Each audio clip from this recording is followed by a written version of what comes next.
ಎಲ್ಲರಿಗೂ ನಮಸ್ತೆ. ಇವತ್ತು ನಾವು social studies 10th standard social ಸ್ಟಡೀಸ್ನಲ್ಲಿ ಗುಡ್ ಮಾರ್ಕ್ಸ್ನ ಸ್ಕೋರ್ ಮಾಡಬೇಕು. ಹಾಗಿದ್ರೆ ನಾವು ಯಾವ್ಯಾವ ಕಾನ್ಸೆಪ್ಟ್ನ ಓದಬೇಕು ಮತ್ತು ಇತಿಹಾಸದಲ್ಲಿ ಯಾವ್ಯಾವ ಕ್ವಶನ್ಸ್ ನಾವು ಕಲಿಬೇಕು ಅನ್ನೋದನ್ನ ನಾವು ಈ ವಿಡಿಯೋದಲ್ಲಿ ತಿಳಿಯೋಣ. ನೋಡಿ, ಇದನ್ನ ನಾನು ಕನ್ನಡದಲ್ಲಿ ಮಾಡಿದ್ದೀನಿ. ನಿಮಗೆ ಏನಾದರೂ ಇಂಗ್ಲೀಷಲ್ಲಿ ಬೇಕು ಅಂದರೆ ಕಮೆಂಟ್ ಮಾಡಿ.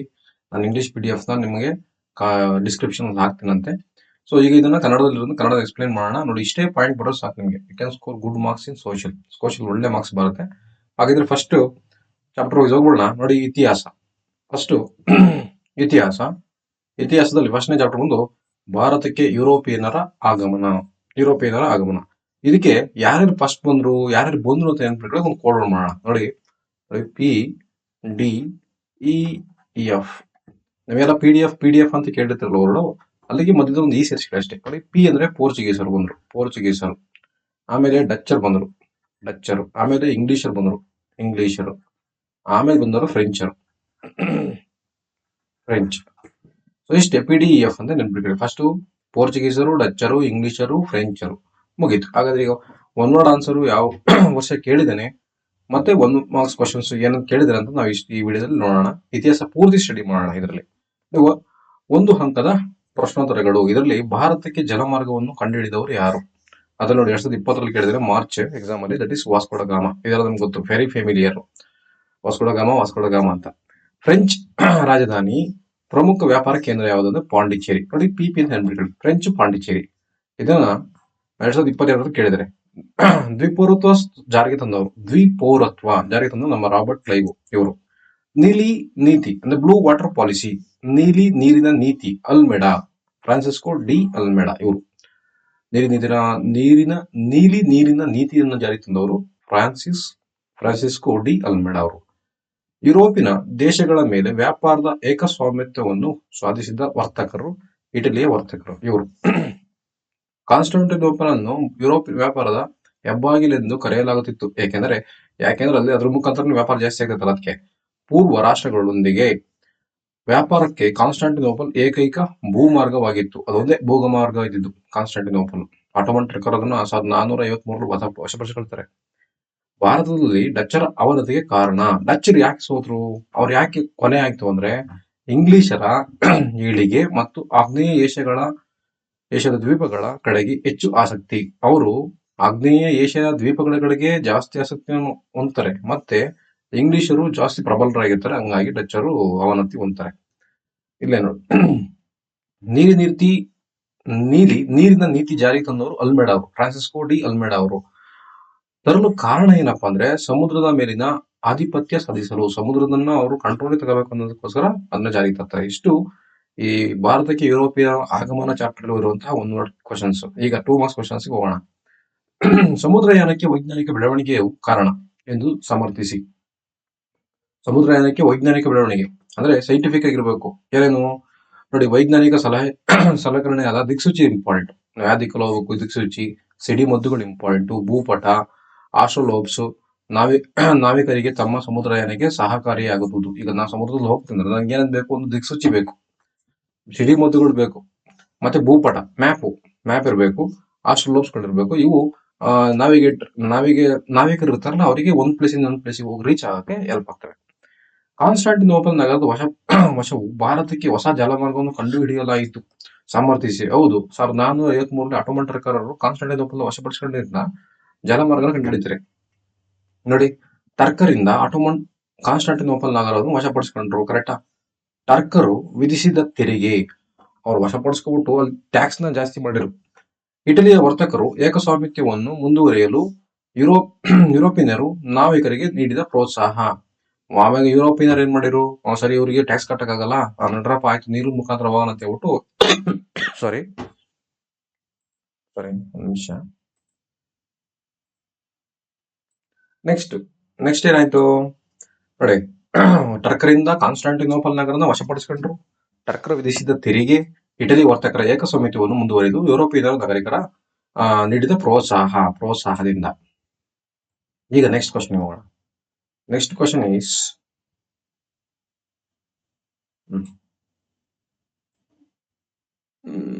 ಓಕೆ, ವೈಜ್ಞಾನಿಕ ಸಲಹೆಗಳನ್ನು ಆವಿಷ್ಕಾರ ಮಾಡಿದ್ರು. ನೋಡಿ ನೆಕ್ಸ್ಟ್, ದ್ವಿಪುರೋಕ್ತ ಪದ್ಧತಿಯಲ್ಲಿ ವಿವರಿಸಿ. ನಮ್ಮ ರಾಬರ್ಟ್ ಕ್ಲೇವರ್ ತಂದ್ರು, ಜಾರಿಗೆ ತಂದ್ರು ದ್ವಿಪುರೋಕ್ತ ಪದ್ಧತಿ. ಹೇಗೆ ತಂದ್ರು ಅನ್ನೋದು ನಾವು ತಿಳಿಯೋಣ. ನೋಡಿ, ಈ ಪದ್ಧತಿಯ ರಾಬರ್ಟ್ ಕ್ಲೇವರ್ ಪರಿಚಯಿಸಿದ್ರು. ಫಸ್ಟ್ ಪಾಯಿಂಟ್ ಮುಗೀತು. ನಾಗರಿಕರ ಮತ್ತು ಅಪರಾಧ ನ್ಯಾಯದ ತೀರ್ಮಾನಕ್ಕೆ ಭಾರತೀಯರಿಗೆ ನೀಡಿದನು. ನೋಡಿ, ನಾಗರಿಕ ಮತ್ತು ಅಪರಾಧ ನ್ಯಾಯ ತೀರ್ಮಾನ, ನಾಗರಿಕ ಸಿವಿಲ್ ಮತ್ತೆ ಕ್ರಿಮಿನಲ್ ನ್ಯಾಯ ತೀರ್ಮಾನವನ್ನು ಯಾರು ಕೊಟ್ಟರು? ಭಾರತೀಯರಿಗೆ ನೀಡಿದರು. ವಸೂಲಾದ ಕಂದಾಯವನ್ನು ಬ್ರಿಟಿಷರು ನಿರ್ವಹಣೆ, ಟ್ಯಾಕ್ಸ್ ನ ಕಲೆಕ್ಟ್ ಮಾಡ್ತಾರಲ್ಲ, ಅದನ್ನ ನಿರ್ವಹಣೆ ಮಾಡೋರು ಯಾರಪ್ಪ ಅಂದ್ರೆ ಬ್ರಿಟಿಷರಿಗೆ ಕೊಟ್ರು. ಇದು ದ್ವಿಪೌರತ್ವ ಸರ್ಕಾರಕ್ಕೆ ಪದ್ಧತಿಯನ್ನು ಜಾರಿಗೆ ತಂದ ರಾಬರ್ಟ್ ಕ್ಲೈವ್ ಏನನ್ನು ಮಾಡ್ದ ಅಂತ. ಭಾರತಕ್ಕೆ ವ್ಯಾಪಾರಕ್ಕೆ ಬಂದ ಯುರೋಪಿಯನರನ್ನು ಪಟ್ಟಿ ಮಾಡಿ ಹೇಳಿದೆ. PDEF ನೆನ್ಬಿಟ್ಕೊಳ್ಳಿ ಸಾಕು. PDEF ನೋಡಿ, ಪೋರ್ಚುಗೀಸರು, ಆಮೇಲೆ ಬಂದರು ಡಚ್ಚರು, ಆಮೇಲೆ ಬಂದರು ಇಂಗ್ಲಿಷರು, ಆಮೇಲೆ ಬಂದರು ನಮ್ಮ ಫ್ರೆಂಚರು. ಮುಗೀತು, ಇವರೇ 4 ಜನ. ಈಗ 3-4 ಅಂಕಗಳ ಪ್ರಶ್ನೆಗಳಿಗೆ ಪ್ಲಾಸ್ಟಿಕ್ ಕದನಕ್ಕೆ ಕಾರಣ ಮತ್ತು ಪರಿಣಾಮಗಳೇನು? ಪ್ಲಾಸ್ಟಿಕ್ ಕದನ ಆಗಕ್ಕೆ ಏನ್ ರೀಸನ್ ಏನು ಮತ್ತು ಅದರಿಂದ ಏನ್ ಎಫೆಕ್ಟ್ ಆಯ್ತು? ಪ್ಲಾಸ್ಟಿಕ್ ಕದನವು ಭಾರತದ ಆಡಳಿತಕ್ಕೆ ದಿಕ್ಕನ್ನೇ ಬದಲಾಯಿಸಿದೆಂದು ಸಮರ್ಥಿಸಿ. ನೋಡು, ದಸ್ತಾಕಗಳ ದಸ್ತಾಕಗಳನ್ನ ದುರುಪಯೋಗ ಪಡ್ಕೊಂಡ್ರು. ಅದೇ ಪಾಸ್ ಕೊಟ್ಟಿರಲ್ಲ, ಆ ಪಾಸ್ನ ಅವ್ರು ಮಿಸ್ಯೂಸ್ ಮಾಡಕ್ ಸ್ಟಾರ್ಟ್ ಮಾಡಿದ್ರು. ಅನುಮತಿ ಇಲ್ಲದೆ ಕೋಟೆಯ ದುರಸ್ತಿ, ಕೋಟೆಗಳನ್ನ ಸ್ಮ್ಯಾಶ್ ಮಾಡಕ್ ಸ್ಟಾರ್ಟ್ ಮಾಡ್ಬಿಟ್ರು. ಕಪ್ಪು ಕೋಣೆ ದುರಂತ ಅಂದ್ರೆ ಒಂದಿಷ್ಟು ಜನ ತಗೊಂಡು ಒಂದು ಕೋಣೆ ಕೂಡಾಕ್ಬಿಟ್ಟು ಕೋಣೆ ಜನಗಳನ್ನ ಸಾಯಿಸಿರು. ಇದು ಅದು ಕಾರಣ. 1756ರಲ್ಲಿ ಈ ದುರಂತ ನಡೆಯುತ್ತೆ. ಅದಾದ್ಮೇಲೆ 1757ರಲ್ಲಿ ಪ್ಲಾಸ್ಟಿಕ್ ಕದನ ನಡೆಯುತ್ತೆ. ಸೊ ಪರಿಣಾಮ ಏನು? ಭಾರತೀಯ ಅನೈತಿಕತೆ, ಲೋಭಿತನ ಬ್ರಿಟಿಷರಿಗೆ ಯುದ್ಧದ ಪರಿಹಾರವಾಗಿ 17,70,70,00,000 ಕೊಡಲಾಯಿತು. ಇದ್ರದ್ದು ಯಾವುದು ಪ್ಲಾಸ್ಟಿಕ್ ಕದನ ಆದ್ಮೇಲೆ ಆಗಿರೋದು. ಆಮೇಲೆ ಮೀರ್ ಕಾಸಿಂ ಇರ್ತಾನೆ. ಮೀರ್ ಕಾಸಿಂನ ನವಾಬನಿಂದ ಕೆಳಗಡೆ ಇಳಿಸ್ಬಿಟ್ಟು ಮೀರ್ ಜಾಫರ್ನ ಬಂಗಾಳದ ನವಾಬನಾಗಿ ಮಾಡ್ತಾರೆ. ಕಂಪನಿಗೆ ಬಂಗಾಳದ ವ್ಯಾಪಾರದ ಹಕ್ಕನ್ನು ದೊರೆಯಿತು. ನೋಡಿ, ಕಂಪನಿಗಳಿಗೆ ಏನಾಯ್ತು? ಬಂಗಾಳದ ವ್ಯಾಪಾರ ಹಕ್ಕು ದೊರೆಯಿತು. ಇಷ್ಟು. ಈಗ ನೆಕ್ಸ್ಟ್, ಬಕ್ಸರ್ ಕದನಕ್ಕೆ ಕಾರಣ ಮತ್ತು ಪರಿಣಾಮಗಳೇನು? ಬಕ್ಸರ್ ಕದನವು ಬ್ರಿಟಿಷರಿಗೆ ಅನೇಕ ಸೌಲಭ್ಯಗಳನ್ನು ಪಡೆಯಲು ಸಹಾಯ ಮಾಡಿತು. ಈಗ ಬಕ್ಸರ್ ಕದನ ಇದು ವೆರಿ ಇಂಪಾರ್ಟೆಂಟ್. ನೋಡಿ, ಏಪ್ರಿಲ್ 2018, 17 ಮತ್ತೆ 2016 ಕೇಳಿದ್ರೆ ಇಂಪಾರ್ಟೆಂಟ್ ಇದು ಬಕ್ಸರ್ ಕದನ.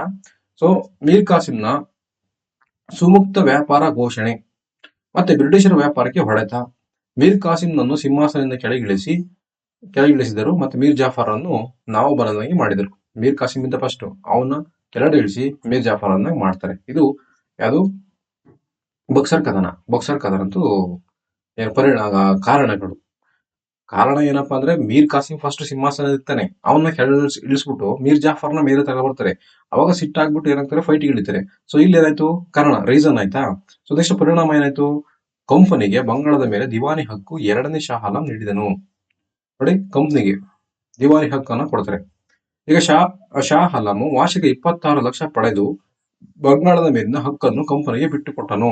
26 ಲಕ್ಷ ಅಮೌಂಟ್ ಅನ್ನು ಪಡೆದು ಬಂಗಾಳದ ಮೇಲಿನ ಹಕ್ಕನ್ನು ಕಂಪನಿಗೆ ಬಿಟ್ಟುಕೊಟ್ಬಿಡ್ತಾನೆ. ಇದು ಪರಿಣಾಮಗಳು. ಸೊ ನೆಕ್ಸ್ಟ್ ಕ್ವಶನ್ ಮಾಡೋಣ. ಈಗ ನೆಕ್ಸ್ಟ್ ನೋಡಿ, ಅದಲ್ಲ ಅಂದ್ರೆ ಸಿರಾಜುದ್ದೌಲ ಪರಿಹಾರವಾಗಿ 50 ಲಕ್ಷ ರೂಪಾಯಿಯನ್ನು ಕೊಡಬೇಕಾಯಿತು. 50 ಲಕ್ಷ ರೂಪಾಯಿನ ಸಿರಾಜುದ್ದೌಲ ಕೊಡ್ತಾನೆ. ಸೊ ನೆಕ್ಸ್ಟ್, ಮೀರ್ ಜಾಫರ್ನ ಮಗನಿಗೆ ವಿಶ್ರಾಂತಿ ವೇತನ ನೀಡಲಾಯಿತು. ಮೀರ್ ಜಾಫರ್ ಮಗನಿಗೆ ವಿಶ್ರಾಂತಿ ವೇತನ. ಮಾರ್ತಾಂಡವರ್ಮನು ಡಚ್ಚರನ್ನು ಹೇಗೆ ನಿಯಂತ್ರಿಸಿದನು? ಮಾರ್ತಾಂಡವರ್ಮನು ತನ್ನ ರಾಜ್ಯವನ್ನು ಹೇಗೆ ಬಲಿಷ್ಠ ಹಾಗೂ ಪ್ರಾಬಲ್ಯಗೊಳಿಸಿದೆಂದು ವಿವರಿಸಿ. ನೋಡಿ, ಏನಿದೆ ಫಸ್ಟ್ ಪಾಯಿಂಟ್ ನೋಡಿ, 50,000 ಸೈನಿಕರ ಸೈನ್ಯವನ್ನು ಕಟ್ಟಿದನು. 50,000 ಸೈನಿಕರ ಸೈನ್ಯನ ಕಟ್ಟ. ಪಾಳೆಗಾರರನ್ನು ಡಚ್ಚರ ವಿರುದ್ಧ ನಿಲ್ಲಿಸಿದನು. ಪಾಳೆಗಾರರನ್ನು ಡಚ್ಚರ ವಿರುದ್ಧ ಅಗೇನ್ಸ್ಟ್ ಆಗಿ ನಿಲ್ಲಿಸ್ತಾ. ನೆಕ್ಸ್ಟ್, ಡಚ್ಚರ ವ್ಯಾಪಾರ ಕೇಂದ್ರವನ್ನು ವಶಪಡಿಸಿಕೊಂಡ್ರು. ನೆಕ್ಸ್ಟ್, ತಿರುವಾಂಕೂರಿನ ಮೇಲೆ ದಾಳಿ ಮಾಡಿ ಡಚ್ಚರನ್ನು ಸೋಲಿಸಿದ. ತಿರುವಾಂಕೂರಿನ ಮೇಲೆ ಡಚ್ಚರ ಮೇಲೆ ಯಾರು? ಮಾರ್ತಾಂಡವರ್ಮನು ಡಚ್ಚರ ತಿರುವಾಂಕೂರಿನ ಮೇಲೆ ದಾಳಿ ಮಾಡಿ ಡಚ್ಚರನ್ನು ಸೋಲಿಸಿದ್ರು. ನೆಕ್ಸ್ಟ್, ಡಚ್ಚರದಿಂದ ವೈನಾಡ್ ಸಂಸ್ಥಾನವನ್ನು ರಕ್ಷಿಸಿದ. ಡಚ್ಚರಿಂದ ವೈನಾಡ್ ಸಂಸ್ಥಾನವನ್ನು ರಕ್ಷಣೆ ಮಾಡಿದ. ಡಚ್ಚರ ಹಿಡಿತದಲ್ಲಿದ್ದ ಬಂದರುಗಳನ್ನು ಮರಳಿ ಪಡೆದನು. ಅವರು ಹಿಡಿತದಲ್ಲಿದ್ದಂತಹ ಬಂದರು, ಪೋರ್ಟ್ಗಳನ್ನು ವಶಪಡಿಸಿಕೊಂಡ್ರು. ತನ್ನ ರಾಜಧಾನಿಯನ್ನು ತಿರುವನಂತಪುರಕ್ಕೆ ಸ್ಥಳಾಂತರ ಮಾಡಿದರು. ಎಲ್ಲಿಗೆ? ತಿರುವನಂತಪುರಕ್ಕೆ. ಡಚ್ಚರು ನಡುಮಂಗಳ ಮತ್ತೆ ಕೋಟರಕರಗಳ ವಶ. ಕೊಚ್ಚಿ ವಿಶ್ವದ ಪ್ರಮುಖ ಸಾಂಬಾರು ಪದಾರ್ಥಗಳ ಕೇಂದ್ರವನ್ನಾಗಿ ಮಾಡಿದರು. ನೋಡಿ ಕೊಚ್ಚಿ ಪೋರ್ಟ್ ಏನಿದೆ ಅದು ಸಾಂಬಾರು ಪದಾರ್ಥಗಳನ್ನ ಎಕ್ಸ್ಪೋರ್ಟ್ ಇಂಪೋರ್ಟ್ ಮಾಡಕ್ಕೆ ಯೂಸ್ ಆಗಿದೆ. ಸೊ ಹಂಗಾಗಿ ಅದನ್ನ ಸಾಂಬಾರು ಪದಾರ್ಥಗಳ ಕೇಂದ್ರವನ್ನಾಗಿ ಮಾಡಿದ್ರು. ಯಾರು? ಮಾತಾಡ ವರ್ಮ ಅವ್ರ ಟೀಮ್. ನೆಕ್ಸ್ಟ್ ಈಗ ಎರಡನೇ ಚಾಪ್ಟರ್ ಫಸ್ಟ್ ಚಾಪ್ಟರ್ ಇಷ್ಟು ಕೇಳುವಂತ ಕ್ವಶನ್. ಈಗ ಎರಡನೇ ಚಾಪ್ಟರ್ ಬ್ರಿಟಿಷರ ಆಳ್ವಿಕೆ ವಿಸ್ತರಣೆ. ಸೊ ಒಂದು ಮಾರ್ಕ್ಸ್ ಕ್ವಶನ್. ಎರಡನೇ ಬಾಜಿರಾಯ ಸಹಾಯಕ ಸೈನ್ಯ ಪದ್ಧತಿಗೆ ಒಳಪಡಲು ಕಾರಣ. ಹೋಳ್ಕರನ ಸೈನಿಕ ಎರಡನೇ ಬಾಜಿರಾಯ ಸೈನಿಕರನ್ನ ಸೋಲಿಸಿತು. ಇದು ರೀಸನ್. 1846ರಲ್ಲಿ ಲಾಹೋರ್ ಒಪ್ಪಂದ ಎಡೆ ಮಾಡಿಕೊಟ್ಟ ಅಂಶ ಯಾವುದು? ಲಾಹೋರ್ ಒಪ್ಪಂದಕ್ಕೆ ಎಡೆ ಮಾಡಿಕೊಟ್ಟಂತ ಅಂಶ ಯಾವ್ದಪ್ಪ ಅಂದ್ರೆ ಬ್ರಿಟಿಷರು ರೆಸಿಡೆಂಟ್ ಅನ್ನು ಪಂಜಾಬಿನ ನಿಜವಾದ ಆಡಳಿತಗಾರನಾದನು. ವೆಲ್ಲೆಸ್ಲಿಯು ತನ್ನ ಹುದ್ದೆಗೆ ರಾಜೀನಾಮೆ ನೀಡಿ ಇಂಗ್ಲೆಂಡ್ಗೆ ಏಕೆ ಓಡಿ ಹೋದನು ಅಥವಾ ಹಿಂದಿರುಗಿದನು? ಏನಕ್ಕೆ ಹೋದ ಹಿಂದಿರುಗಿ?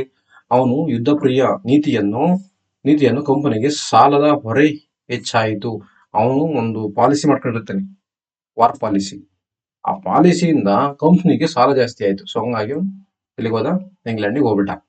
ಎರಡನೇ ಶಾ ಆಲಂನು ಕೋರ ಮತ್ತು ಅಲಹಾಬಾದ್ ಗಳನ್ನು ಮರಾಠರಿಗೆ ನೀಡಿದ್ದರಿಂದಾಗಿ ಪರಿಣಾಮಗಳೇನು?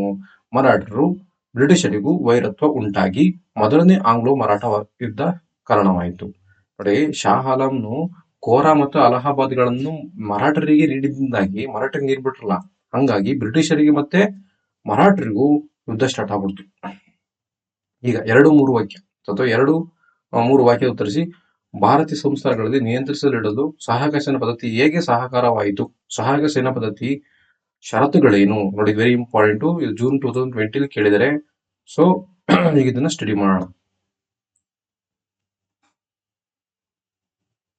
ಓಕೆ, ಸಹಾಯಕ ಸೇನಾ ಪದ್ಧತಿ ಇದನ್ನು ಲಾರ್ಡ್ ವೆಲ್ಲೆಸ್ಲಿ ಜಾರಿಗೆ ತಂದ. ನೋಡಿ, ಲಾರ್ಡ್ ವೆಲ್ಲೆಸ್ಲಿ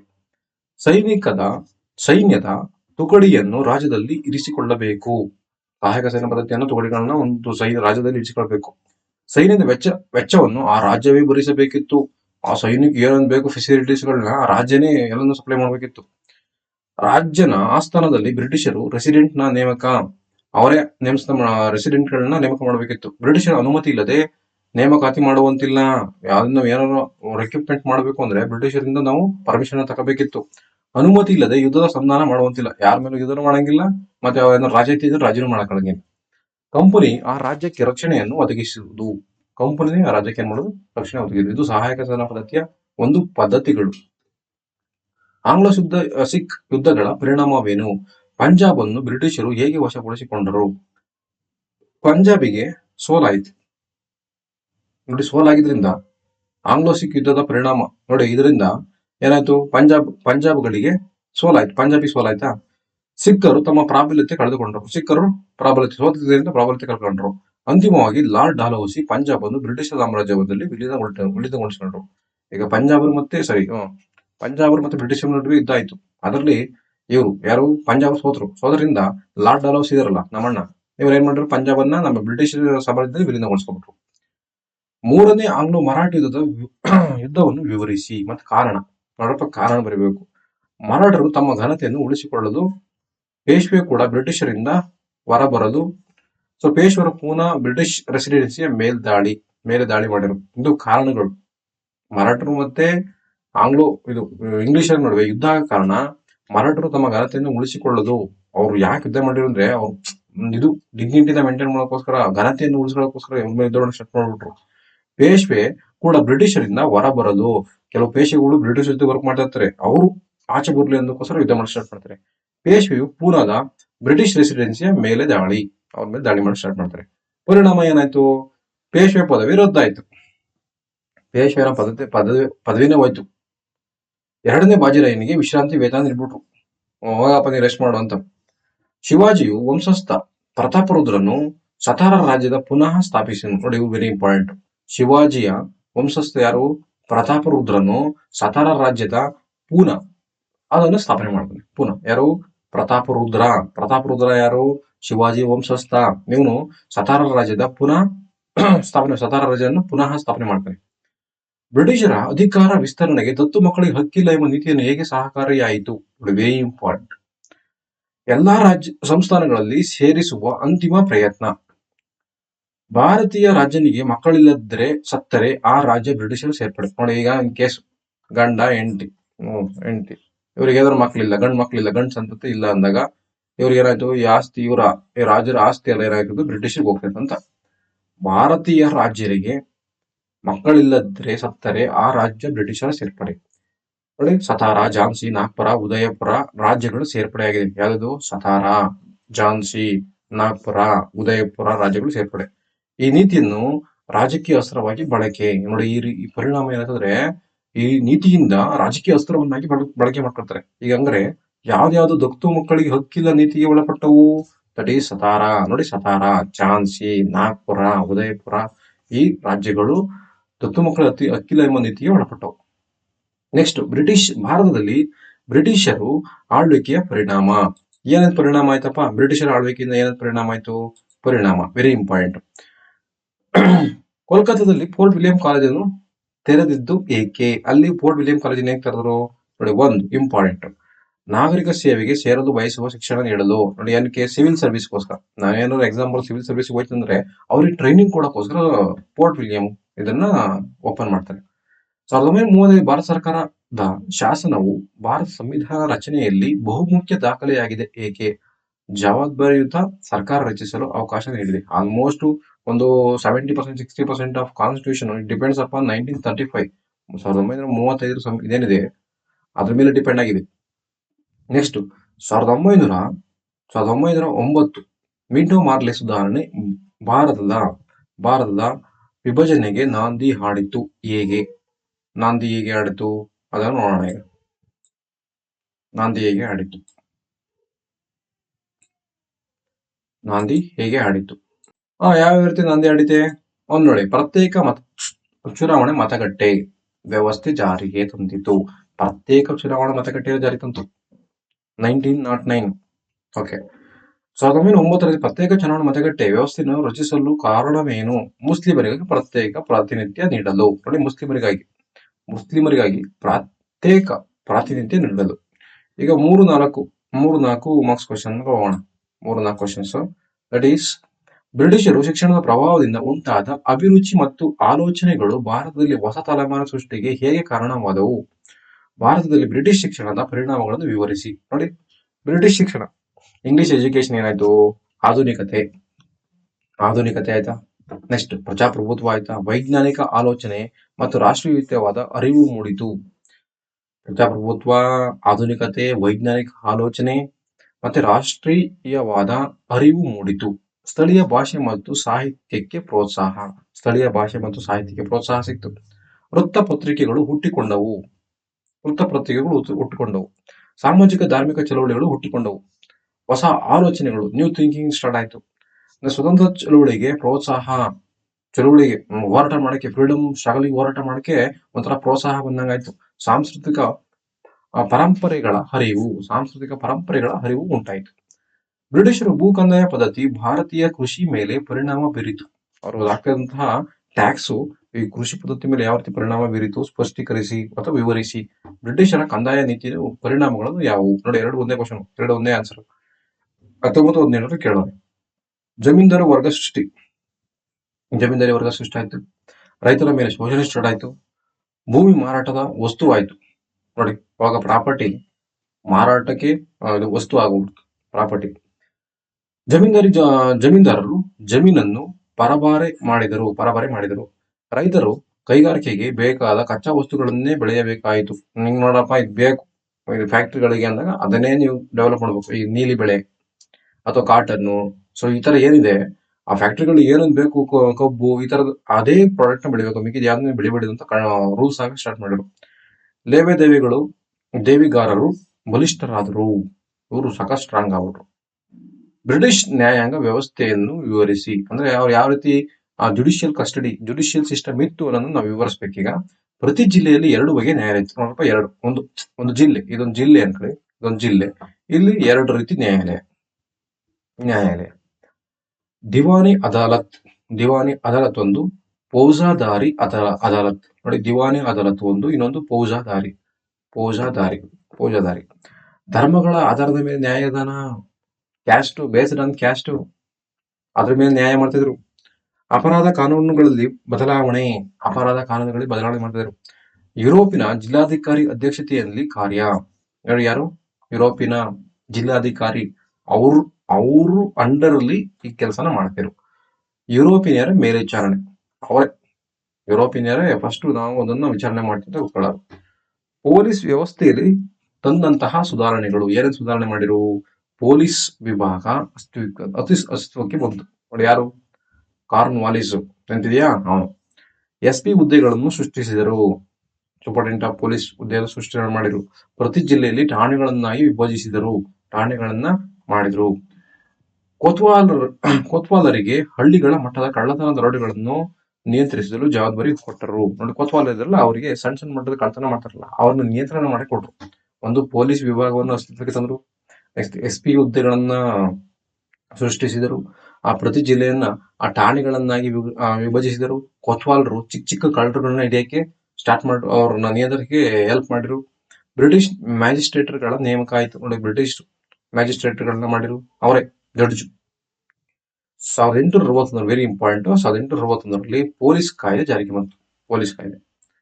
ನೆಕ್ಸ್ಟ್ ನೋಡಿ, 1873ರಲ್ಲಿ ರೆಗ್ಯುಲೇಟಿಂಗ್ ಕಾಯ್ದೆ ಪ್ರಮುಖ ಅಂಶಗಳು ವೆರಿ ವೆರಿ ಇಂಪಾರ್ಟೆಂಟ್. ರೆಗ್ಯುಲೇಟಿಂಗ್ 1800 ನೋಡಿ, ರೆಗ್ಯುಲೇಟಿಂಗ್ ಆಕ್ಟ್ ನ ಪ್ರಮುಖ ಅಂಶಗಳೇನಪ್ಪಾ ಅಂದ್ರೆ 1773 ರೆಗ್ಯುಲೇಟಿಂಗ್ ಆಕ್ಟ್ ನ ಪ್ರಮುಖ ಅಂಶಗಳು ಪ್ರಾಂತೀಯವನ್ನು 3 ಪ್ರೆಸಿಡೆನ್ಸಿಗಳಾಗಿ ವಿಂಗಡಿಸಿದರು.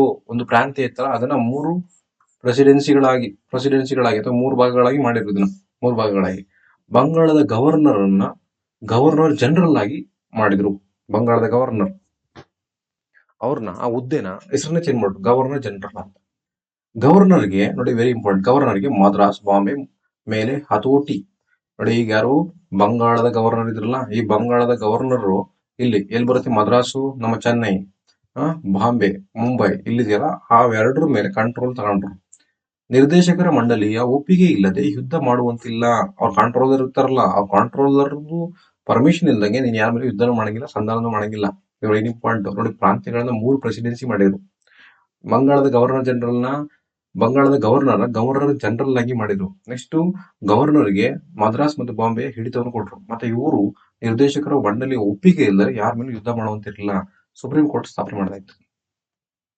ಸರ್ ಎಲಿಜಾ ಇಂಫೆ ಕೋಲ್ಕತ್ತಾದಲ್ಲಿ ಫಸ್ಟ್ ಸುಪ್ರೀಂ ಕೋರ್ಟ್ ನ ಮುಖ್ಯ ನ್ಯಾಯಾಧೀಶಿ ಬಂದು ಸರ್ ಎಲಿಜಾ ಇಂಫೆ ಅವರು ಅದೇ ಕೋಲ್ಕತ್ತಾದಲ್ಲಿ 1774 ಸ್ಥಾಪನೆ ಮಾಡ್ತಾರೆ. ಅದು ಬೇಸ್ಡ್ ಆನ್ 1773 ರೆಗ್ಯುಲೇಟಿಂಗ್ ಆಕ್ಟ್ ಮೇಲೆ. ನೋಡಿ, ವೆರಿ ಇಂಪಾರ್ಟೆಂಟ್. 1935 ಕಾಯ್ದೆ ಪ್ರಮುಖ ಅಂಶಗಳು ಯಾವುವು? ಅಖಿಲ ಭಾರತ ಒಕ್ಕೂಟಕ್ಕೆ ಅವಕಾಶ. ಅಖಿಲ ಭಾರತ ಆಲ್ ಇಂಡಿಯನ್ ಸರ್ವಿಸ್. ಕೇಂದ್ರದಲ್ಲಿ ದ್ವಿಸರ್ಕಾರ ರಚನೆ. ಭಾರತೀಯ ರಿಸರ್ವ್ ಬ್ಯಾಂಕ್ ಸ್ಥಾಪನೆ ಎಷ್ಟರಲ್ಲಿ? 1934ರಲ್ಲಿ. ಕರೆಕ್ಟಾ? ಏಪ್ರಿಲ್ 1. ಪ್ರಾಂತ್ಯಗಳಲ್ಲಿ ದ್ವಿಸರ್ಕಾರ ಪದ್ಧತಿ ರದ್ದು. ನೋಡಿ, ಪ್ರಾಂತ್ಯಗಳಲ್ಲಿ ದ್ವಿಸರ್ಕಾರ ಪದ್ಧತಿ ರದ್ದು ಮಾಡಿದ್ರು. ಫೆಡರಲ್ ಕೋರ್ಟ್ ಸ್ಥಾಪನೆ ಆಯಿತು. ಫೆಡರಲ್ ಕೋರ್ಟ್ ಸ್ಥಾಪನೆ ಇದು 1935. ನೋಡಿ, ಏನೇನಾಗಿದೆ? ಅಖಿಲ ಭಾರತ ಒಕ್ಕೂಟಕ್ಕೆ ಅವಕಾಶ, ಕೇಂದ್ರದಲ್ಲಿ ದ್ವಿಸರ್ಕಾರ ರಚನೆ ಅಂಡ್ ಭಾರತೀಯ ರಿಸರ್ವ್ ಬ್ಯಾಂಕ್ ಸ್ಥಾಪನೆ, ಪ್ರಾಂತ್ಯಗಳಲ್ಲಿ ದ್ವಿಸರ್ಕಾರ ಪದ್ಧತಿ, ಫೆಡರಲ್ ಕೋರ್ಟ್ ಸ್ಥಾಪನೆ. ಮತ್ತೆ ನೋಡಿ, 1919 ಕಾಯ್ದೆಯ ಪ್ರಮುಖ ಅಂಶಗಳು ಯಾವುವು? ಅಥವಾ ಮಾಂಟೆಗೋ ಚೇಮ್ಸ್ಫೋರ್ಡ್ ಕಾಯ್ದೆಯ ಪ್ರಮುಖ ಅಂಶಗಳು ಎರಡು ಒಂದೇ, ಬೋತ್ ಸೇಮ್. ಇದು ಕ್ವಶನ್ ಕೇಳಿದರೆ ನೋಡಿ, ಕೇಂದ್ರದಲ್ಲಿ ದ್ವಿಸದನ ಶಾಸಕಾಂಗ ರಚನೆ. ಕೇಂದ್ರದಲ್ಲಿ ದ್ವಿಸದನ. ಭಾರತಕ್ಕೆ ಹೈ ಕಮಿಷನರ್ ನೇಮಕ ಮಾಡಿದ್ರು. ಭಾರತಕ್ಕೆ ಹೈ ಕಮಿಷನರ್ ಯಾವ್ದು? According to 1990 Montagu Chelmsford. ಪ್ರಾಂತ್ಯಗಳಲ್ಲಿ ದ್ವಿಸರ್ಕಾರ ಪದ್ಧತಿ ಅವಕಾಶ. ಪ್ರಾಂತ್ಯಗಳಲ್ಲಿ ದ್ವಿಸರ್ಕಾರ ಪದ್ಧತಿ ಅವಕಾಶ ಮಾಡಿರು. ಸ್ಥಳೀಯ ಸಂಸ್ಥೆಗಳಲ್ಲಿ ಅಭಿವೃದ್ಧಿ. ಸ್ಥಳೀಯ ಸಂಸ್ಥೆಗಳನ್ನು ಮಾಡಿದ್ರು, ಅಭಿವೃದ್ಧಿ ಮಾಡಿರು. ಕೇಂದ್ರದಲ್ಲಿ ಬಜೆಟ್ ನಿಂದ ಪ್ರಾಂತ್ಯಗಳ ಬಜೆಟ್ಗೆ ಪ್ರತ್ಯೇಕ. ಕೇಂದ್ರದ ಬಜೆಟ್ ನಿಂದ ಪ್ರಾಂತ್ಯಗಳ ಬಜೆಟ್ ಪ್ರತ್ಯೇಕ ಆಯ್ತು. ಇದರಲ್ಲಿ ನೆಕ್ಸ್ಟ್ ಮುಸ್ಲಿಮು ಸಿಖ್ಖರಿಗೆ ಪ್ರತ್ಯೇಕ ಮತದಾನ ವ್ಯವಸ್ಥೆಯನ್ನು ವಿಸ್ತರಣೆ. ಅಲ್ಲಿ 1909 ಮಿಂಟೋ ಮಾರ್ಲೆ ಸುಧಾರಣೆಯಲ್ಲಿ ಮುಸ್ಲಿಮರಿಗೆ ಮಾತ್ರ ಕೊಟ್ಟಿದ್ರು. ಇದರಲ್ಲಿ ಮುಸ್ಲಿಮರು ಸಿಖ್ಖರಿಗೆ ಪ್ರತ್ಯೇಕ ಮತದಾನ ವ್ಯವಸ್ಥೆಯನ್ನು ವಿಸ್ತರಣೆ ಮಾಡಿದ್ರು. ನೆಕ್ಸ್ಟ್ 1909 ಮಿಂಟೋ ಮಾರ್ಲೆ ಕಾಯ್ದೆಯ ಪ್ರಮುಖ ಅಂಶಗಳು ಏನು ನೋಡಿ, ಇಂಪಾರ್ಟೆಂಟ್. ಕೇಂದ್ರ ಶಾಸನ ಸಭೆ ಸದಸ್ಯರ ಸಂಖ್ಯೆ 16ರಿಂದ 60ಕ್ಕೆ ಮಾಡಿರು. ಕೇಂದ್ರದಲ್ಲಿ ಶಾಸನ ಸಭೆಯ ಸದಸ್ಯರ ಸಂಖ್ಯೆಯನ್ನು 16ರಿಂದ 60ಕ್ಕೆ ನೋಡಿ. 1660 ಪ್ರಾಂತ್ಯಗಳಲ್ಲೂ ಸದಸ್ಯರ ಸಂಖ್ಯೆ ಹೆಚ್ಚಾಯಿತು. ಚುನಾವಣೆ ಮೂಲಕ ಶಾಸನ ಸಭೆಗೆ ಆಯ್ಕೆ ಅಂದ್ರೆ ಮತದಾನ ಹಾಕೋದ್ರ ಮುಖಾಂತರ, ಎಲೆಕ್ಷನ್ ಮುಖಾಂತರ ಶಾಸನ ಸಭೆಗೆ ಅಭ್ಯರ್ಥಿಗಳನ್ನ ಆಯ್ಕೆ ಮಾಡಲು ಸ್ಟಾರ್ಟ್ ಮಾಡಿದ್ರು. ಪ್ರತ್ಯೇಕ ಚುನಾವಣಾ ಮತಗಟ್ಟೆ ವ್ಯವಸ್ಥೆಯನ್ನು ಜಾರಿಗೆ ತಂದರು. ಯಾವ್ದ್ರಲ್ಲಿ? 1909 ಪ್ರತ್ಯೇಕ ಚುನಾವಣಾ ಮತಗಟ್ಟೆ. ಆಯ್ತಾ? ನೆಕ್ಸ್ಟ್ 1833 ಕಾಯ್ದೆ ಪ್ರಮುಖ ಅಂಶಗಳು ಯಾವುವು ನೋಡಿ? ಏನೇನು ಅಂಶಗಳು ಪ್ರಮುಖ? ಬಂಗಾಳದ ಗವರ್ನರ್ ಭಾರತದ ಗವರ್ನರ್ ಜನರಲ್ ಆಗಿ ನಾಮಕರಣ ಆದರು. ಯಾರು? ಬಂಗಾಳದ ಗವರ್ನರ್ ಜನರಲ್. ಭಾರತದಲ್ಲಿ ವ್ಯಾಪಾರ ನಿಯಂತ್ರಿಸಲು ಮೇಲ್ವಿಚಾರಣೆ ಮಾಡಲು ಅಧಿಕಾರ. ಭಾರತದಲ್ಲಿ ವ್ಯಾಪಾರ ಮತ್ತೆ ಮೇಲ್ವಿಚಾರಣೆ ಮಾಡೋ ಅಧಿಕಾರ ಸಿಕ್ತು 1833 ಆ ಕಾಯ್ದೆ ಪ್ರಕಾರ. ದೇಶೀಯ ಸಂಸ್ಥಾನಗಳಲ್ಲಿ ರಾಜತಾಂತ್ರಿಕ ವಿಷಯಗಳಿಗೆ ಬಂಗಾಳದ ಸರ್ಕಾರ ತೀರ್ಮಾನ ನೀಡುವ ಹಕ್ಕು. ನೋಡಿ, ಆ ತೀರ್ಮಾನ ನೀಡುವಂತ ಹಕ್ಕನ್ನು ಪಡ್ಕೊಂಡ್ರು. ಧರ್ಮ, ಬಣ್ಣ ಮೇಲೆ ತಾರತಮ್ಯ ಮಾಡುವಂತಿಲ್ಲ. Very important. 1833 ಕಾಯ್ದೆ ಪ್ರಕಾರ ಯಾವ್ದ್ರ ಮೇಲೆ? ಧರ್ಮ ಮತ್ತೆ ಬಣ್ಣಗಳ ಮೇಲೆ ತಾರತಮ್ಯ ಮಾಡಬೇಡಿ. ಗವರ್ನರ್ ಜನರಲ್ ಸಭ್ಯ ನ್ಯಾಯಾಂಗ ಪರಿಣಿತನ ನೇಮಕ. ಗವರ್ನರ್ ಜನರಲ್ ಸಭೆಗೆ ನ್ಯಾಯಾಂಗ ಪರಿಣಿತರನ್ನ ನೇಮಕ ಮಾಡಬೇಕಾಯ್ತು. ಬ್ರಿಟಿಷರ ಕಂಪನಿಗೆ ವ್ಯಾಪಾರಕ್ಕೆ ಮುಕ್ತ ಪರವಾನಗಿ, ಅಂದ್ರೆ ಅವರಿಗೆ ಒಂದು ಇದು ಕೊಡ್ತಾರಲ್ಲ ಪಾಸು, ಅದನ್ನ ಮುಕ್ತವಾಗಿ ಕೊಟ್ಬಿಟ್ರು. ಯಾರಿಗೆ? ಬ್ರಿಟಿಷರು ಕಂಪನಿಗಳಿಗೆ ಮುಕ್ತವಾಗಿ ಪರವಾನಗಿ ಕೊಟ್ಬಿಟ್ರು. ನೆಕ್ಸ್ಟ್, ಕರ್ನಾಟಕದಲ್ಲಿ ಬ್ರಿಟಿಷ್ ಆಳ್ವಿಕೆ ಪ್ರತಿರೋಧಗಳು ಹಾಗೂ ಮೈಸೂರು ಒಡೆಯರು. Very important. ನೋಡಿ, 1ನೇ ಆಂಗ್ಲೋ ಮೈಸೂರು ಯುದ್ಧ. ಇದಕ್ಕೆ ನೀವು ಮಾಮಾಶ್ರೀ ಅಂತ ನೆನ್ಪಿಟ್ಕೊಳ್ಳಿ.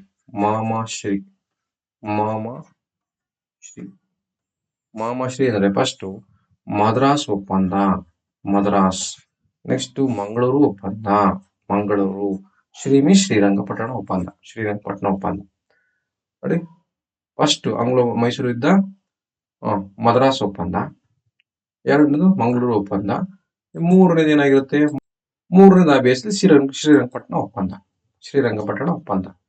ಬ್ರಿಟಿಷರು ಕಿತ್ತೂರು ಚೆನ್ನಮ್ಮಳನ್ನು ಬೈಲಹೊಂಗಲದಿಂದ ಕುಸುಗಲ್ಲಿನ ಸೆರೆಮನೆಗೆ ಹೇಗೆ ಸ್ಥಳಾಂತರಿಸಿರು? ಅವ್ರ ಪಾಪ ನಮ್ಮ ಯಾರೋ ರಾಯಣ್ಣನು ರಾಣಿ ಚೆನ್ನಮ್ಮಳ ಕುಮ್ಮಕ್ಕಿನಿಂದ ಸೈನಿಕ ಕಾರ್ಯಾಚರಣೆಯನ್ನು ನಡೆಸಿದ್ದಾನೆ ಎಂದು ಭಾವಿಸಿ, ಅಂದ್ರೆ ರಾಣಿ ಚೆನ್ನಮ್ಮ ಕೊಡುವಂತಹ ಕುಮ್ಮಕ್ಕಿನಿಂದ ಇವರು ನಮ್ಮ ಯಾರು ಸಂಗೊಳ್ಳಿ ರಾಯಣ್ಣ ಅವರು ಏನ್ ಮಾಡ್ತಾರೆ? ಸೈನಿಕ ಕಾರ್ಯಾಚರಣೆಯನ್ನು ಮಾಡ್ತಾರೆ ಅಂತ ತಿಳಿದು ಅವ್ರನ್ನ ಬಂಧಿಸ್ತಾರೆ.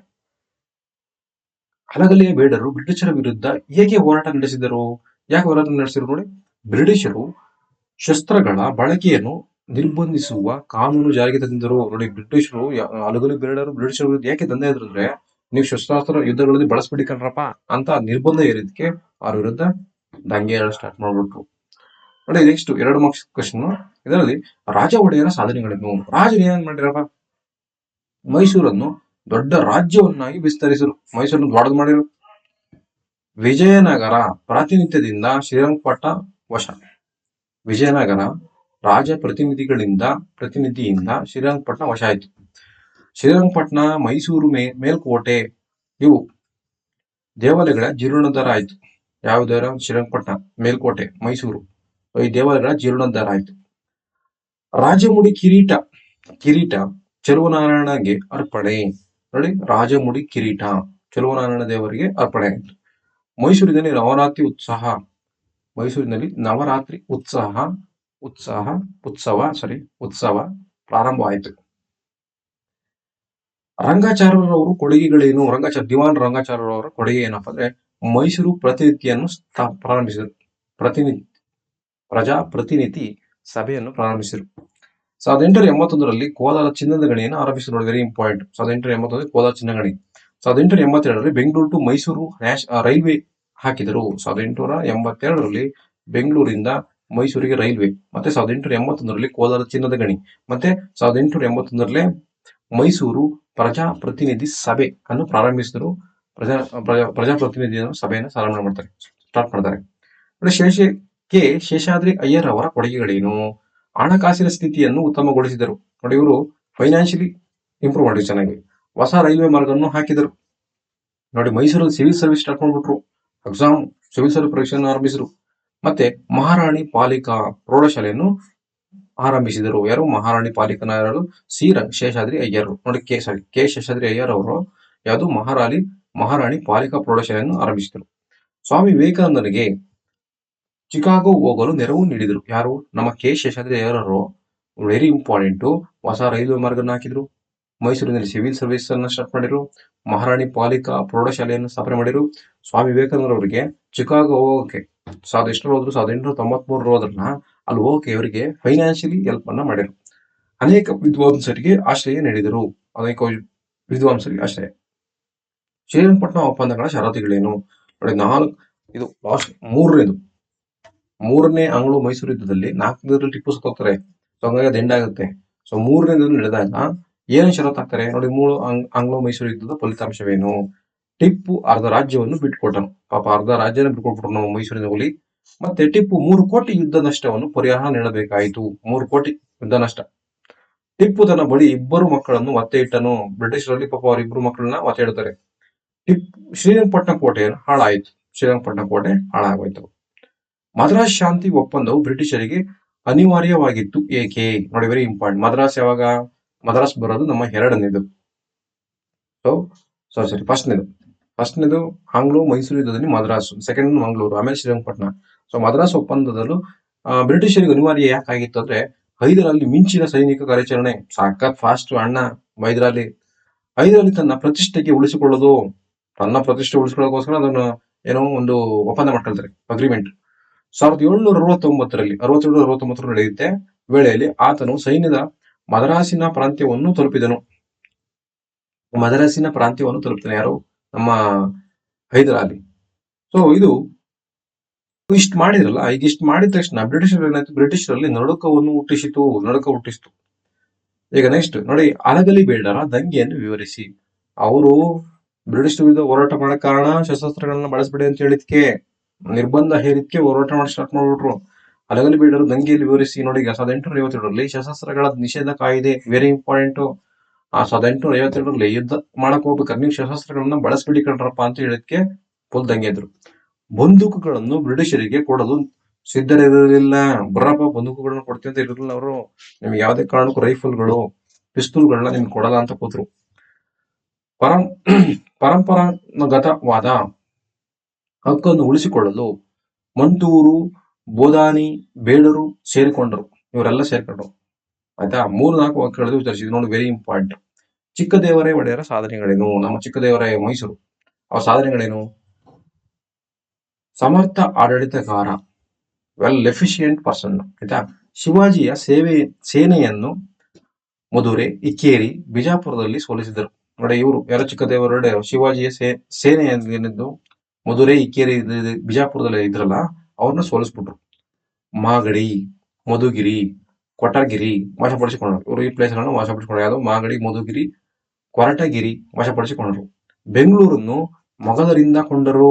ನೋಡಿ, 2 ಲಕ್ಷ ರೂಪಾಯಿ ಕೊಂಡ್ಕೊಳ್ತಾರೆ. ಯಾರು? ನಮ್ಮ ಚಿಕ್ಕದೇವರ ಒಡೆಯರು ಯಾರಿಂದ? ಮೊಘಲರಿಂದ 2 ಲಕ್ಷ ರೂಪಾಯಿಗೆ ಬೆಂಗಳೂರನ್ನ ಕೊಂಡ್ಕೊಳ್ತಾರೆ. ಯಾರು? ನಮ್ಮ ಚಿಕ್ಕದೇವರ ಒಡೆಯರು.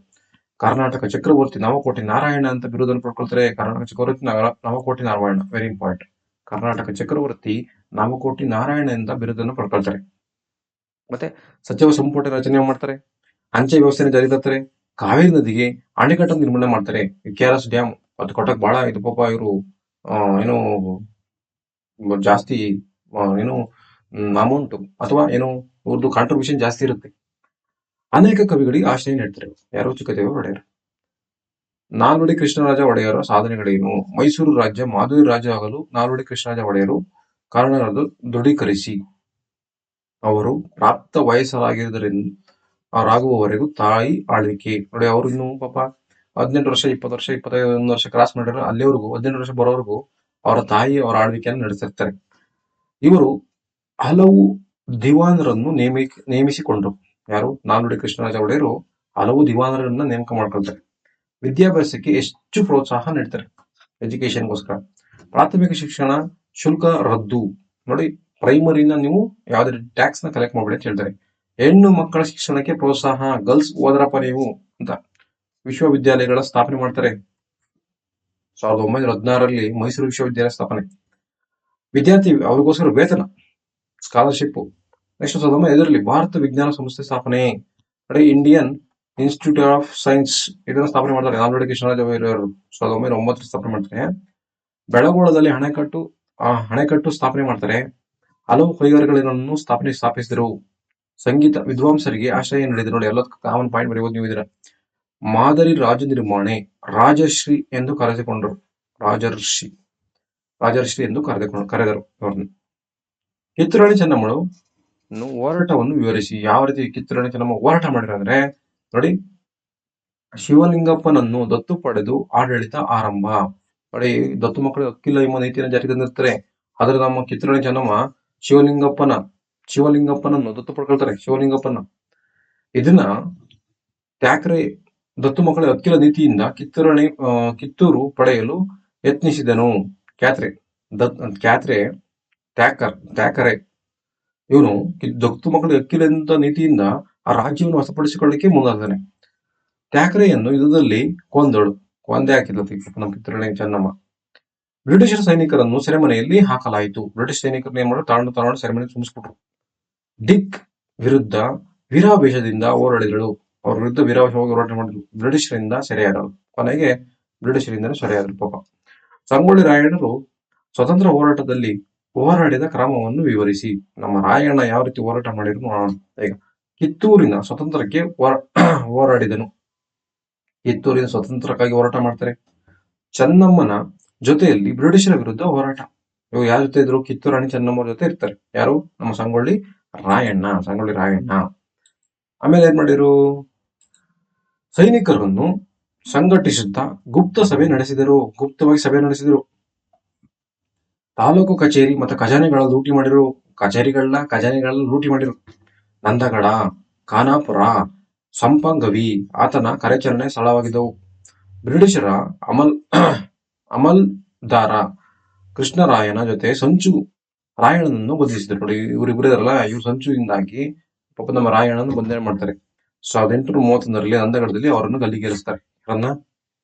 ನಮ್ಮ ಸಂಗೊಳ್ಳಿ ರಾಯಣ್ಣ ಅವರನ್ನ 1831 ನಂದಗಡದಲ್ಲಿ ಅವರನ್ನು ಗಲ್ಲಿಗೇರಿಸ್ತಾರೆ. ದೋಂಡಿಯಾ ವಾಘ್ ಬ್ರಿಟಿಷರ ವಿರುದ್ಧ ಹೇಗೆ ಹೋರಾಡಿದನು? ನೋಡಿ, ದೋಂಡಿಯಾ ಚನ್ನಗಿರಿಯಲ್ಲಿ ಜನಿಸಿದರು. ಇವರೆಲ್ಲಿ ಜನಿಸಿದರಪ್ಪ? ಚನ್ನಗಿರಿಯಲ್ಲಿ. ಸೈನಿಕ ಕಾರ್ಯಾಚರಣೆಯಲ್ಲಿ ಪ್ರಾರಂಭಿಸಿದರು. ಶಿವಮೊಗ್ಗ, ಬಿದನೂರು ಕೋಟೆಯನ್ನು ಆಕ್ರಮಿಸಿದನು. ಯಾರು? ನಮ್ಮ ದೋಂಡಿಯಾ ವಾಘ್ ಎಂಬರು ಶಿವಮೊಗ್ಗ ಮತ್ತೆ ಬಿದನೂರು ಕೋಟೆಯನ್ನು ಆಕ್ರಮಿಸಿದನು. ಚಿತ್ರದುರ್ಗಕ್ಕೆ ವಶಕ್ಕೆ ವಿಫಲ ಪ್ರಯತ್ನ ಆಯಿತು. ಬ್ರಿಟಿಷರಿಂದ ಶಿವಮೊಗ್ಗ, ಹೊನ್ನಳ್ಳಿ, ಹರಿಹರ ಅವರಿಂದ ವಶಪಡಿಸಿಕೊಳ್ತಾರೆ. ಅತೃಪ್ತ ಪಾಳೆಗಾರರು ಪ್ರೋತ್ಸಾಹಿಸಿದರು. ಫ್ರೆಂಚರಿಂದ ಸಹಾಯ. ಇವರಿಗೆ ಫ್ರೆಂಚ್ ಚೆನ್ನಾಗಿ ಸಹಾಯ ಬಂತು. ವೆಲ್ಲೆಸ್ಲಿ ದೋಂಡಿಯಾ ವಾಗ್ನನ್ನು ಹತ್ತಿಕ್ಕಿದರು. ನೋಡಿ, ಇವರು ಪಾಪ ದೋಂಡಿಯಾ ವಾಗ್ನ ಯಾರನ್ನ? Lord Wellesley ಹತ್ತಿಕ್ಬಿಡ್ತಾರೆ. ಶಿರಹಟ್ಟಿ ವಶ, ವಾಕ್ ಸೈನಿಕರ ವಶ. ಕೋನಗಲ್ ಎಂಬ ಸ್ಥಳದಲ್ಲಿ ಹತ್ಯೆಗೈದನು. ಬ್ರಿಟಿಷರು ಮದ್ದುಗುಂಡು ಶಸ್ತ್ರಾಸ್ತ್ರಗಳನ್ನ ವಶಪಡಿಸಿಕೊಂಡ್ರು. ಅವ್ರ ಹತ್ಯೆಗೈದ್ಬಿಟ್ಟು ಅವ್ರ ಹತ್ರ ಇದ್ದಂತಹ ಎಲ್ಲ ಎಕ್ವಿಪ್ಮೆಂಟ್ಸ್ ಗಳನ್ನ ವಶಪಡಿಸ್ಕೊಳ್ತಾರೆ. ನೆಕ್ಸ್ಟ್ ಸಾಮಾಜಿಕ ಮತ್ತು ಧಾರ್ಮಿಕ ಸುಧಾರಣೆಗಳನ್ನ ನೆಕ್ಸ್ಟ್ ವಿಡಿಯೋದಲ್ಲಿ ನೋಡೋಣ. ಈಗ ಮಾಡ್ತಿರುವಂತಹ ವಿಡಿಯೋ ನಿಮಗೆ ಅರ್ಥ ಆಗ್ತಿದ್ರೆ ಅಥವಾ ಏನಾದ್ರು ಯೂಸ್ ಆಗ್ತಿದೆ ಅಂದ್ರೆ ದಯವಿಟ್ಟು ಕಮೆಂಟ್ ಮಾಡಿ, ಯೂಸ್ ಆಗ್ತಿದೆ ಮಾಡಿ ಅಂತ ನಾನು ಕಂಟಿನ್ಯೂ ಮಾಡ್ತೀನಿ. ಇಲ್ಲ ಕನ್ನಡದಲ್ಲಿ ಬೇಡ ಇಂಗ್ಲಿಷಲ್ಲಿ ಮಾಡಿ ಅಂದ್ರೆ ಇಂಗ್ಲಿಷಲ್ಲಿ ಮಾಡ್ತೀನಿ. ಸೊ ನೀವ್ ಹೇಗೆ ಹೇಳ್ತೀರಿ ಹಾಗೆ. My intention is to you have to score good marks in examination ಒಳ್ಳೆ ಮಾರ್ಕ್ಸ್ ತಗೋಬೇಕು ಅನ್ನೋ ನನ್ನ intention. So thanks for watching my video. Please subscribe. Okay, thank you.